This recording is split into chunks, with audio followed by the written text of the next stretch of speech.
Hello നമസ്കാരം. അങ്ങനെ കാത്തിരിപ്പിനൊടുവിൽ പാലും പഴവും എന്ന ചിത്രത്തിൻ്റെ ആദ്യ ഷോ കഴിഞ്ഞ് ചിത്രത്തിൻ്റെ ആദ്യ റെസ്പോൺസൊക്കെ പുറത്തുനിന്നുകൊണ്ടിരിക്കുകയാണ്. ആ ഒരു അപ്ഡേഷനാണ് ഇന്നൊരു വീഡിയോ ഭാഗത്ത്. വീഡിയോയിലേക്ക് മുൻപ് വീഡിയോ ലൈക്ക് ചെയ്യുക, ചാനൽ സബ്സ്ക്രൈബ് ചെയ്യാൻ വേണ്ടി ശ്രമിക്കുക. മീര ജാസ്മിൻ, അശ്വൻ ജോസ് എന്നൊക്കെ പ്രധാന കഥാപാത്രങ്ങളായെത്തി ഇന്ന് ഓഗസ്റ്റ് 23 റിലീസ് ചെയ്യുന്ന ചിത്രമാണ് പാലും പഴവും. എല്ലാ സിനിമാ പ്രേമികളും ഒരേപോലെയാണ് ചിത്രത്തിൻ്റെ ഓരോ അപ്ഡേഷനും അറിയാൻ വേണ്ടി കാത്തിരുന്നത്. അങ്ങനെ കാത്തിരിപ്പിനൊടുവിൽ ഇപ്പോൾ ചിത്രത്തിൻ്റെ ആദ്യ ഷോ കേരളത്തിലെ തിയേറ്ററുകളിൽ ആരംഭിച്ച് ചിത്രത്തിൻ്റെ ആദ്യ പബ്ലിക് റെസ്പോൺസൊക്കെ പുറത്തുകൊണ്ടിരിക്കുകയാണ്. ചിത്രത്തിൻ്റെ ആദ്യ ഷോ കഴിയുമ്പോൾ തന്നെ ചിത്രത്തിന് പോസിറ്റീവ് അഭിപ്രായം തന്നെയാണ് പുറത്തുകൊണ്ടിരിക്കുന്നത്.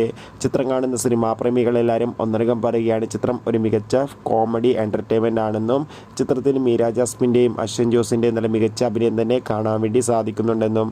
എന്തായാലും നമുക്ക് കാത്തിരിക്കാം. പാലും പഴവും എന്ന ചിത്രത്തിൻ്റെ കൂടുതൽ അപ്ഡേഷൻ അറിയാൻ വേണ്ടി ചിത്രം കണ്ടവരുടെ അഭിപ്രായം കമൻറ്റ് ചെയ്യുക.